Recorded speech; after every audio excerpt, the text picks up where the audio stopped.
사고차는 어떤 사람들이 산다? 차를 잘 아는 사람들이 산다. 그러면 차를 잘 아는 사람들이 바보라서 그걸 사나? 최대 1년 보증 자체 워런티, 수리 걱정 없는 차나도 점검센터, 출고 전 꼼꼼한 검수, 리프트 필수 점검, 다양한 정보까지 끝까지 책임지는 중고차는 차나도. 안녕하십니까, 차나도 이시안 대표입니다. 오늘 영상 주제는 사고차 과연 사도 될까입니다. 민정 씨는 사고차를 사도 될 거라고 생각해요? 안 될 거라고 생각해요? 저는 정말 심한 사고 아니면 사도 된다고 생각해요. 그럼 심한 사고랑 안 심한 사고의 기준은 뭔데? 반파가 되냐 안 되냐의 기준? 지금 저희가 사고차 앞에 나와 있는데요, 이 차는 반파가 된 것 같아요? 안 된 것 같아요? 된 것 같은데요? 반파가 된 것 같아? 그럼 민정 씨 기준에서 이 차는 사면 안 되는 차네? 좀 불안하죠? 불안하지. 자, 일단은 제가 오늘 말씀드릴 주제는 사고차를 사도 될까인데, 일단은 먼저 사고차를 사도 되냐 안 되냐로 말씀을 드리면, 사실 사고차는 사도 되긴 합니다. 근데 또 안 되기도 해요. 아리까리하죠. 그러니까 정답은 없다는 건데, 사고차가 좋은 건 뭘까요? 장점. 가격이 저렴하다. 그렇지. 무사고차에 비해서 가격이 저렴하다는 거지. 그럼 사고차의 단점은 뭘까요? 솔직히 말해서 심리적인 불안감이 제일 클 것 같아요. 그 심리적인 불안감은 어디서 올까? 사고차였으니까. 사고차였으니까 온다는 것보다는, 이게 한번 사고가 났던 거고 수리를 했는데 수리가 잘 안 됐으면 어떡할까, 그런 거에서 오는 불안감이 아닐까요? 그런 게 제일 클 거예요. 근데 사고차를 사는 사람들은 어떤 사람들인지 알아요? 진짜 차를 잘 아는 사람들. 딜러들도 그렇고 정비사분들도 그렇고 사고차를 사시는 분들이 많거든요. 실제로 저희가 유튜브에서 정비사 유튜버들 보잖아요. 그러면 실제로 막 사고차를 막 많이 사와요. 그래서 자기가 타시는 분도 있고, 그리고 또 수리해서 파시는 분도 있고 한데, 그럼 그분들은 차를 잘 아는데도 불구하고 왜 사고차를 사올까? 그리고 본인이 타실까? 사실 수리 잘 된다고 하면 크게 또 상관이 없을 수도 있다는 얘기거든요. 그러니까 차를 잘 아시는 분들이 사고차를 산다. 그러면은 일반적으로 민정 씨 같은 분들 있잖아. 차를 정말 잘 모르는 분들, 보통 평범한 사람들, 그분들은 사고차에 대한 인식이 불안할 수밖에 없어요. 그러니까 차를 잘 모르시는 분들이 선입견을 가지고 오히려 사고차 절대 안 됩니다 라고 말씀하시는 분들이 많거든. 근데 그건 아니라는 거죠. 그럼 무조건 사고차를 사도 되겠냐? 그건 아니에요. 케이스 바이 케이스죠. 사고가 많았어도 수리가 잘 됐냐 안 됐냐를 따져야 되는데, 제일 무섭고 불안한 게 수리가 잘 안 된 거잖아. 근데 그거는 일반 분들이 잘 모르잖아요. 그렇기 때문에 그런 사고차를 사려고 할 때는 정말 전문가의 의견을 많이 반영을 해서 차를 잘 아시는 분들이 구매를 같이 동행을 한다고 하면 좋아요. 그게 제일 일단 중요한 거고, 사고차의 정의는 두 가지가 있죠. 단순 교환이 있고, 프레임 사고가 난 아까 민정 씨가 얘기했던 큰 사고차, 이런 게 있는데, 이런 거 있잖아. 지금 뜯어놓은 거 보여? 범퍼 보이죠? 요런 범퍼들, 범퍼들, 이 차가 레이인데 여기에 앞에 원래 범퍼랑 막 숨구멍 같은 거 있잖아. 그런 것들은 사실 볼트만 풀면은 아주 단순하게 교환을 할 수 있는 거예요. 그런 것들이 단순 교환이고, 이제 프레임 사고가 큰 사고죠. 보통 제일 꺼리는 게 그런 사고들이 있는 차. 이 차가 원래는 이렇게 생겼었는데 이렇게 지금 된 거죠. 그럼 사고는 컸던 거야. 컸으니까 엔진까지 다 덜어냈을 거 아니에요. 그러면 어떤 큰 사고가 있으면 사실 별로냐면, 봐봐요. 여기 이 부분이 저희가 흔히 얘기하는 인사이드 패널이라는 부분입니다. 그리고 여기 이 부분부터 해서 휠이 사는 곳이다, 휠 하우스, 여기 이런 사고들. 근데 인사이드 패널까지는 괜찮냐 그러면 인사이드 패널 뒤에 휠 하우스까지 먹으면 괜찮냐, 막 이렇게 생각을 하실 거예요. 제 기준은 그래요. 휠 하우스까지 먹으면 추천 안 드리지 않나 라는 생각을 합니다. 첫 번째. 근데 요 인사이드 패널까지 먹는 차는 어떨까 그러면, 근데 이 인사이드 패널이 하는 역할이 뭘 것 같아요? 충격을 조금 더 완화시켜주지 않을까요? 어떻게 완화시켜 줄까요? 벽을 들이박으면은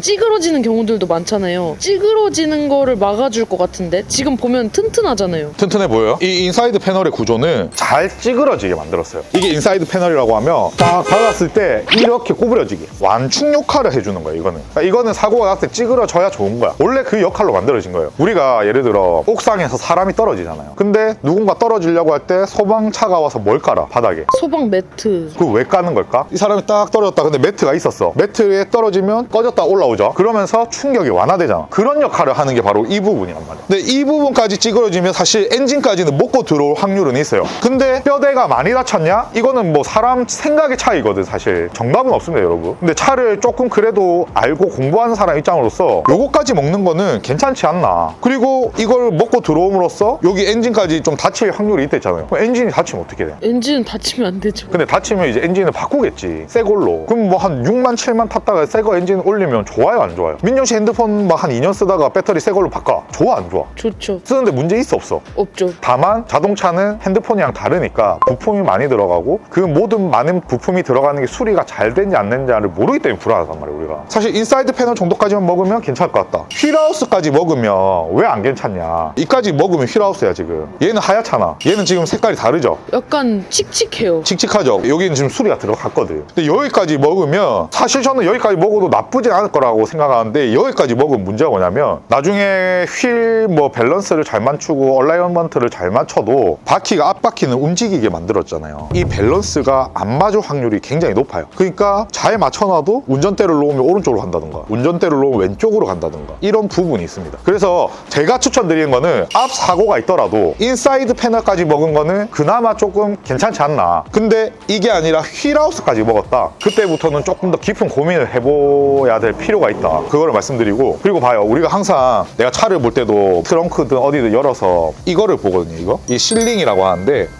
이게 제조사에서 최초로 만들었을 때 나오는 실링입니다. 근데 이미 지금 수리가 들어간 데는 어때요? 새하얗지? 얘도 새하얗긴 해. 근데 뭔가 좀 차이점이 영상으로 보이나요? 얘는 약간 얇게 발려있는 느낌이 들어. 근데 얘는 어때요?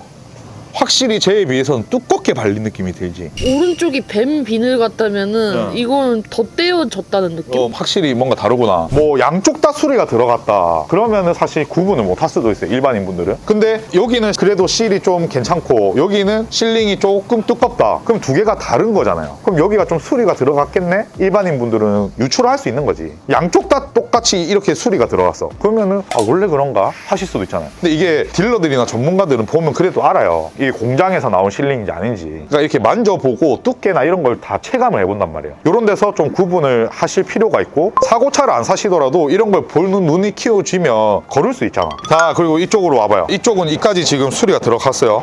색깔이 지금 뒤에 문짝이랑 다르지? 그러니까 지금 이건 수리가 하고 있는 거고, 우리가 또 중요하게 봐야 되는 게 프레임 중에서도 여기 부분입니다. A 필러, 뭐 B 필러, C 필러라고 하는 이 천장부터 옆부분, 요 전체적으로 사고가 나면 또 여기 용접이 들어가고 수리가 들어가요. 용접이 들어가니까 봐봐, 뭔가 다르죠? 저쪽이랑 보면 확실히 비교가 될 거예요. 용접이 들어가는 거랑 안 들어가는 거랑 다르지? 그러니까 요런 데 소리가 들어가면 사고가 크다고 생각한다고. 근데 사고가 큰 건 사실이에요, 맞죠? 근데 이런 데 수리가 들어가도 수리가 잘 되면 타는 데는 전혀 지장이 없어요. 수리가 들어간 것보다는 안 들어가는 거 사는 게 훨씬 낫지. 그건 당연한 건데, 근데 이런 게 수리가 들어갔다고 해서 꼭 못 할 거냐? 그런 거 아니다. 근데 그러면 요런 데는 수리 들어가면 뭐가 안 좋을까? 사실 타는 데는 크게 지장 없어 보이는데? 단차가 생기지 않을까요? 안 좋은 것에 싸게 고치려고 하는 게 아니면 단차 같은 거는 제법 잘 잡는단 말이에요. 그러면 제일 중요한 게 뭐냐? 여기가 어디 부분이야? 천장 부분이지. 그러면은 뭐가 좀 걱정되는 거 없어요? 비가 많이 오거나 이러면 용접된 부위를 통해서 실내로 빗물이 들어올 수 있다는 거야. 승용차로 보면 이 뒤에서 보면 이런 부분 있잖아. 그리고 어떻게 보면 트렁크까지 이런 데는 수리를 하게 되면 사실 뭐 타는 데는 그렇게 지장이 있겠습니까? 뭐 여기 엔진이 있는 것도 아니고 무슨 부품이 있는 것도 아니고. 근데 큰 사고가 있었던 거기 때문에 걱정이 되지. 근데 여기는 수리를 잘못하면 제일 문제되는 게 뭐냐? 운행에는 지장이 없지만 빗물이 셀 수가 있다. 그러면 이런 데 수리가 들어간 차는 중고차를 만약에 내가 산다. 뭘 중점적으로 봐야 될까요? 빗물이 새는지 안 새는지 봐야 될 거 아니야. 근데 오늘처럼 해가 쨍쨍한 날 볼 수 있지. 볼 수 있어요? 셀프 세차장 있잖아. 가서 물을 한 10분 동안 뿌려봐요. 내가 이 10분 동안 물 뿌리는 게 우리가 장마철에 집중호우 때 엄청 오는 거랑 어떤 게 더 물을 많이 받을까? 직접 뿌리는 게 수압도 세잖아요. 계속 뿌려봐, 사고 부위에. 그리고 트렁크를 딱 열었는데 물이 없어. 천장을 만졌는데 축축하거나 그런 게 없어. 10분을 뿌렸으면 진짜 어마어마한 양을 뿌린 거거든요. 그럼 그 차는 사도 될까 안 될까? 비가 안 새는 거는 당연히 사도 되죠. 사볼 법하다. 무슨 말인지 알겠죠? 그리고 또 이제 이런데 용접이 들어가고 필러 부분이나 프레임 사고가 있으면 나중에 또 큰 사고가 날 때 기존의 뼈대랑 다르게 한번 수리가 들어가고 용접이 들어갔던 거라서 약하기 때문에 안전상 문제가 있다. 그렇게 말씀하시는 분들이 있어요. 그게 틀린 말은 아니에요. 큰 사고가 나면 이게 용접이 들어갔다 안 들어갔든 똑같이 위험합니다. 용접이 들어갔다고 해서 더 위험하다? 그럴 것 같진 않아요. 용접을 하고 이러면은 어차피 이거는 세고 하기 때문에 강도는 괜찮다고. 이게 안 들어간 것보다 못할지언정 100으로 따지면 안 들어간 건 100, 수리가 들어간 건 뭐 한 90, 80, 10%, 20% 차이가 뭐 클 수도 있겠지만 그게 막 생명에 엄청난 지장을 줄 정도로 강도가 약해진다? 그렇다고는 보지 않습니다. 이거는 뭐 제 개인 의견이에요. 근데 그 정도로 해서 생각을 하고 사고차를 좀 접해보면 좋다. 그리고 또 하나 있어요. 예를 들어서 이 부분 있죠. 이것도 플라스틱인데 덜어내면 안에 철판이 있습니다. 요거는 이제 사이드실이란 부분인데 실제로 자동차 큰 카테고리를 보면 천장 부분 프레임, 앞 프레임, 뒷 프레임, 양옆 프레임이에요. 문은 프레임이 아니잖아. 이거는 볼트로 해서 잘라내면 되는 거고 요 부분부터 해서 밑으로 이어지는 이 철판이 있는데 이 사이드실 이런 것도 사고가 있는 차들이 있어요. 근데 그런 차들은 사고가 나도 어떻게 나냐면 차 대 차 사고보다는 예를 들어 눈 최근에 많이 왔었잖아. 눈길에서 미끌리면서 인도 턱을 팍 박아. 여기가 도로라 치면 인도가 있잖아요. 그런데 눈길이 미끄러지면서 옆을 팍 박는 거야. 그래서 유독 여기 밑에 하체만 다치는 차들이 있어요. 근데 민정 씨 여기 밑에 예를 들어 용접을 하고 수리가 들어갔어. 차에 큰 문제가 있을까? 저는 없을 거라고 생각해요. 여기는 없을 것 같지 않아? 네. 사실 없다고 봅니다. 그래서 우리가 사고차를 지금 얘기하고 있는데 여러분이 너무 사고차는 무조건 안 돼, 할 필요 없어 라는 선입견을 가지실 필요가 없습니다. 근데 다시 한번 체크해드리지만 제 개인적 의견에서는 휠하우스까지만 안 먹으면 그나마 괜찮다. 그리고 필러 부분이 사고가 있다? 그러면은 큰 사고 맞지. 불렀다든지 뭐 그럴 수밖에 없잖아요. 그러면은 안 사는 게 좋겠지만 이런 부분이 수리가 들어갔다고 해서 운행에 지장을 엄청나게 준다? 그렇진 않아요. 그럼 운행에 지장 안 주는데 비가 셀 수도 있고 그런 부분들이 있다. 그럼 그런 거는 확인하려고 하면 물을 뿌려보는 거야. 물을 엄청 뿌려보고 물이 새. 그러면 뭐 어떻게 하면 돼? 안 사면 돼. 그리고 이렇게 뭐 엔진을 교환했니 안 했니 사실 새 걸로 교환하면 더 좋아요. 우리가 사고가 났을 때 싸게 수리하고 보험사에서 받는 돈을 조금 흔히 얘기하는 삥땅 치려고 그런 분들이 아니고 일반적으로 그냥 평범하신 분들 있잖아요. 사고가 나고 보험회사에서 수리를 해준다고 하면 대부분 1급 공업사나 자동차가 현대나 기아다. 그럼 그런 공식 서비스 센터로 들어가거든요. 그럼 그런 데서 굳이 수리를 나쁘게 할 필요가 있을까요? 그냥 새 거 갈고 부품대로 하고 그렇게 한단 말이에요. 그러면은 교환했다고 해서 나쁘지 않습니다. 제 생각은 그래요. 그렇기 때문에 사고차에 대한 너무 선입견을 가질 필요는 없다. 다만 우리가 사고차를 사는 이유는 가격이 저렴하기 때문이에요. 가격 갭이 크지 않다면 굳이 사고차를 살 필요는 없잖아요. 보면 시세가 중고차로 봤을 때 1000만 원 미만에서 사고가 있고 없고로 갈리는 가격은 100에서 150이에요. 약간 큰 사고 기준입니다. 프레임이 좀 먹거나. 근데 1000만 원짜리 차 안에서 100, 150 어떻게 보면 크면 크다고 할 수 있는데 차 사는 금액으로 있을 때는 사실 저는 그렇게 크다고 생각하지 않거든요. 그 100, 150 아끼려고 사고차를 사는 거나 사고가 아닌 걸 사는 거 그런 거는 사실 사고가 아닌 걸 사는 게 낫죠. 제 생각은 그래요. 근데 어떤 데서 고민하냐면 시세가 5천, 6천, 3천 이상 이런 차들이 있잖아요. 정상적으로 사고가 없는 기준으로 이 차가 3천만 원인데 A라는 차가 똑같은 차고 앞에 뭐 인사이드 패널까지 먹었어. 근데 사고가 없는 건 3천인데 사고가 있는 게 2,300이야. 700만 원 차이 나죠. 그럼 고민해 볼 필요는 있다는 거예요. 사람이 고민이 되지. 그럼 딜러들은 어떤 차를 사냐? 그 사고가 괜찮게 수리가 됐다는 전제하에 딜러들이 자기 차 사는데 얼마나 꼼꼼하게 보겠어요. 700만 원 싼 거 삽니다. 그게 가성비가 있거든. 그럼 예를 들어 더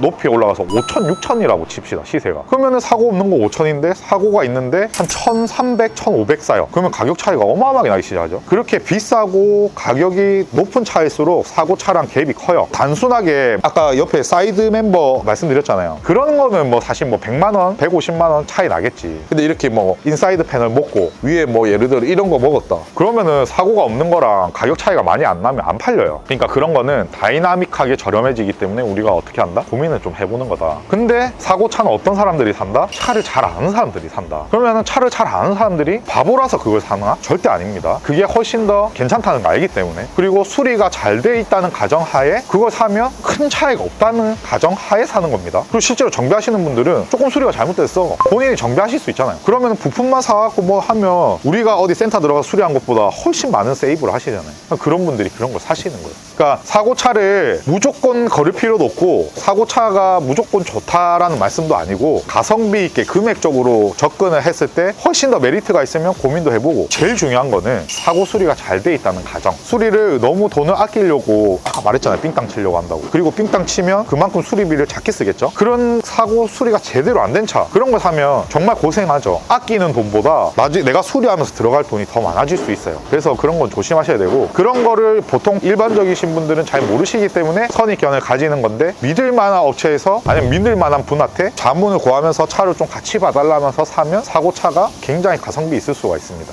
들었을 때 사고차 사도 될 것 같아요? 안 될 것 같아요? 대표님이 말씀하신 것들만 유의해서 본다면 사도 괜찮을 것 같아요. 사실 저도 사고차 많이 사갖고 많이 타고 다녔어요. 크게 문제가 없었습니다. 그러니까 이게 진짜 재수 없는 사람들은 사고차 잘못 사갖고 막 수리비 많이 쓰는 것도 보긴 했죠. 그런 연락이 와요. 수리 좀 해달라고, 연결시켜달라고. 그거는 이제 개인 간 거래 아니면 또는 딜러로 통해서 사도 딜러가 이제 안 좋은 거 알면서도 당장 눈 가리고 아웅을 하면서 팔려고 한 거고, 정말 꼼꼼하게 잘 보고 산다고 하면 사고차에 선입견을 가질 필요는 없을 것 같습니다. 그만큼 내가 돈을 아끼는 거잖아요. 대신 아낀 만큼 돈을 싸게 주고 타다가 만약에 또 처분할 일이 온다, 그럼 사고가 없는 차보다 당연히 작게 받을 수밖에 없죠. 그건 감수해야 된다고 그건 생각해요. 당연히 내가 살 때 싸게 샀으니까. 살 때는 싸게 사는데 팔 때는 비싸게 팔 수 있어 없어? 없어요. 그건 욕심이죠. 그러니까 살 때도 싸게 사지만 나중에 팔 때도 싸게 팔아야 된다. 근데 내가 타는 동안 조금 저렴하게 타면서 가성비 있게 탄다? 그러면 사고차는 굉장히 좋을 수 있다라고 말씀을 드립니다. 오늘 정보 유익하셨다면 좋아요와 댓글 많이 부탁드리겠습니다. 감사합니다. 차나두였습니다.